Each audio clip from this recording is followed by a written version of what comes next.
Welcome, ladies and gentlemen, boys and girls, and everybody in between. Jaggy Boy's got a sports show, and you are tuning in to that sports show. How's your week been? How was last weekend? If you didn't catch a couple podcasts earlier this week, as y'all know, I got married. Um, that was pretty much my week. I got married, hung out, had a nice little vacation, but we are back on the grind, coming at you with the prediction podcast for this weekend. And also, we got a little World Series preview. Basic World Series preview. Don't expect anything spectacular. House cleaning at the end. And let's just jump right into it. First, I want to say, who watched the NBA tipped off? What?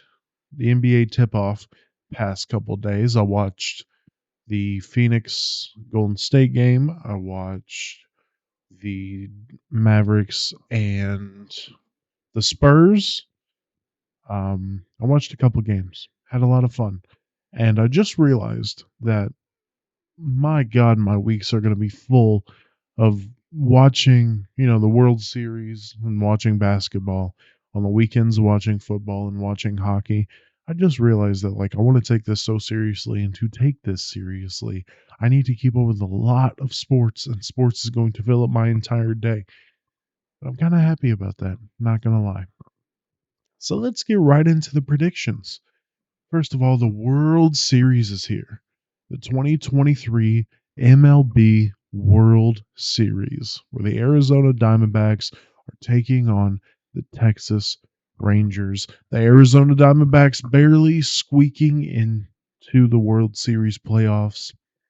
Let me tell you something.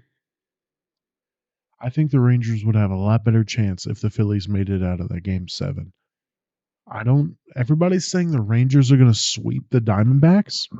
Right? When I made a video talking about how some dumbass elitist are talking about, oh, it's not the Yankees or the Red Sox or whoever. It's not the big teams in the World Series, so it's not that compelling. We got to fix that. Oh my God, dude. What a bunch of. We had to deal with that in the NBA Finals when the Nuggets played the Heat. Everybody was like, "Oh, it's not the best teams in the league, so why should I care?" A, the Nuggets are the best built team in the NBA. Point blank. Period. You just don't watch Denver Nugget basketball because it's a smaller market. B, shut up. They made it to the finals. The Diamondbacks and the Rangers made it to World Series. That's the championship. Fucking get over yourself. Hopefully, that's all the cursing I do for this podcast. But I think the Diamondbacks give the Rangers a lot of problems, and I actually think the Diamondbacks win this in 6 games. Let's hop right into the college football weekend, shall we? Got a couple games to go over, give you a little preview. Oregon versus Utah, Tennessee versus Kentucky, Oregon State versus Arizona, and Georgia Tech versus North Carolina. And let's start with that one. And it's only interesting because North Carolina is coming off a loss to Virginia, and Georgia Tech is not an awful football team. They can keep up with a lot of people. I think North Carolina wins this 40-25, but definitely keep your eye on this one. Let's go to Oregon State versus Arizona. We'll just work backwards. Arizona's coming off a bye week after demolishing Washington State. And a couple little things. 2 things, really, I want you to pay attention to in this game. Oregon State's defense is very, very suspect. They let up a lot of points, right? And Arizona can put up a lot of points on suspect defenses. So I think Arizona wins 35-30, right? A little bit of an upset. Arizona keeps playing the Pac 12 really close. If you remember, I believe the Colorado game, they demolished Washington State. They almost beat USC. It took USC overtime to beat them. Arizona's a good football team. Arizona is a good football team, and I think they're going to give Oregon State problems enough to where they win outright 35-30. Tennessee, Kentucky. We're just blowing through these. Tennessee versus Kentucky. Tennessee coming off their loss against Alabama, and Kentucky coming off their loss against Missouri. The big thing is Tennessee did not score a single point in the second half. Thank God I was getting married because I would be very upset all weekend if I kept up with that game. I watched a little bit of it and I was happy for a little bit because I think Tennessee went up like 20-7 at one point. I was like sick. Didn't score again in the second half. Kentucky is on a 2-game slide, getting, beaten bad against Georgia. And then I think they went into a bye. And then this loss against Missouri. They started off really good. And that seems to be the thing with Kentucky, right? Kentucky starts off really good, looks like a good football team. And everybody's like, ooh, little sleeper in the SEC, Kentucky, the Kentucky Wildcats. Can they do something in the SEC? And they just end up sliding for the rest of the season. They have one game where everybody goes in going like, "Oh, Kentucky might beat Georgia. Kentucky might beat this team," and then they get slapped and then just slide down the rest of the season. It's a tremendous thing, really.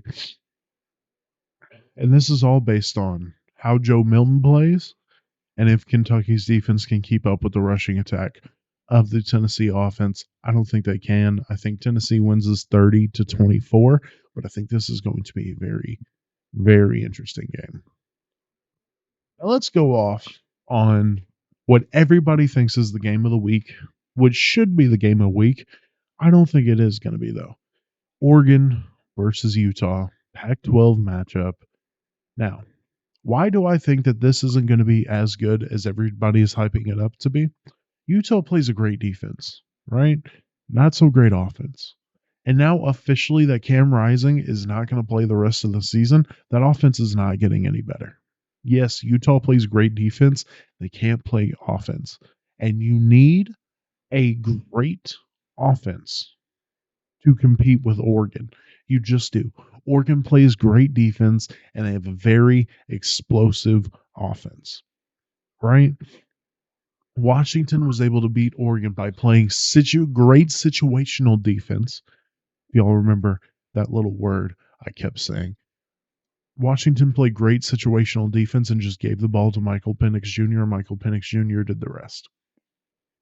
And right now, Nate Robinson and Bryson, whatever, the two quarterbacks that they keep switching out at Utah, it's not enough to compete with Oregon. And like I said, Oregon plays very good defense. And Oregon is coming off embarrassing Washington State. They gave up some points to Washington State, but Washington State has good offense, right? I think everybody's going to be hyped up for this real defensive battle, everybody's going to say, but Utah won't be able to do anything on offense, and that is going to wear out their defense. I think Oregon wins this 40-13. Again, I think Oregon wins this 40-13. Yes, Utah has a great defense. They don't have the offense to keep up with Oregon, and that is going to tire out the Utah defense, in which Bo Nix is just going to have his way at that point. So to recap my college picks, we got Oregon going over Utah 40-13. We got Tennessee going over Kentucky 30-24. We have Arizona going over Oregon State 35-30, and we have North Carolina going over Georgia Tech 40-25. Let's get right to the NFL. NFL Sunday. Sunday. And actually, we're starting off with a Thursday game. The Buccaneers going to Buffalo to face the Buffalo Bills. Buccaneers have a great defense. Bills coming off embarrassing performance against the Patriots. And honestly, it caps off a couple weeks now where the Bills' offense is very iffy. They scored 20 against the Jags. They scored 14 against the Giants. And they scored 25 against the Patriots. Not that bad, but very iffy. And the Buccaneers have a very good defense. So I think this is a very defensive battle. But I think the Bills are just too much for the Buccaneers to handle. I got the Bills winning 20-13. Now we have the Falcons coming to Tennessee. I believe, coming to Tennessee to face the Tennessee Titans. And the big story here, not only is Arthur Smith, what? The big story here is Ryan Tannehill is injured, and the Titans are looking to trade everybody. There's a lot of people saying Derrick Henry and DeAndre Hopkins might not even play because the Titans are looking to ship them, right? And also, being that Ryan Tannehill is hurt, Malik Willis and Will Levis will be splitting the snaps. If you listened to yesterday's pod, you would have an idea of what a stupid idea I think that is, especially since we really don't have any clarity on what it's going to look like. Mike Vrabel got asked about it, got asked how Malik Willis and Will Levis are going to split snaps, and he was like, "We haven't decided if it's going to be drive by drive, play by play, whatever. If it's play by play, that is really setting up the quarterbacks to fail. Oh my God!" And because there's such dysfunction with the Tennessee Titans right now, because there's no clarity on what the actual game plan is when it comes to a quarterback position, the Falcons win this game 24-10. It's bad. So next we got the Jaguars going to Pittsburgh. Pittsburgh playing great defense, but the Jaguars offense has been rolling 30 plus in the past 2 games. Jaguars offense is finding their stride, and the Jaguars also play good defense. I say that the Steelers have the 29th ranked defense, but it always feels like they play above that 29th ranking. And the big key is, can they get to Trevor Lawrence? Now, Trevor Lawrence has been sacked 16 times this season. 16 times. That's a little over 2 times a game, right? The Jaguars' offensive line gives up sacks, and they're facing TJ Watt. They're facing Alex Highsmith, right? Cam Hayward is still not going to play, but that's a very good defensive line. Can they get to Trevor Lawrence, and can they get to Trevor Lawrence enough to put Kenny Pickett on the field and let Kenny Pickett win you the game? I don't think so. I think Jaguars win this 28-17. Let's go to the Browns and Seahawks. DK Metcalf expected to play. Of course, the Browns have the best defense in the league by far. I think the Browns win this 24-13. Even with DK Metcalf back, the Seahawks offense isn't some high-powered monster, and you need a high-powered monster to beat the Browns defense. And we're not even 15 minutes in, and we are on our last game. And that is the Bengals and the 49ers. Super Bowl rematch from almost 40 years ago, right? Of course, they played a couple times since then, but that's the time it really matters. Pop quiz. Who was the head coach of the Bengals at that time? Sam Weish. I believe that's how you say his name. I didn't even give you time to answer. But the big story coming into this game, Brock Purdy. Brock Purdy looks to be out.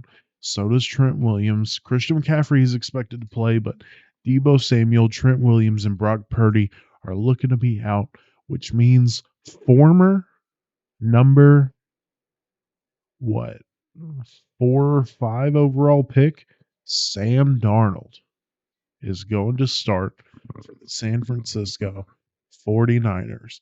What is Sam Darnold going to do against the Cincinnati Bengals? I think he wins.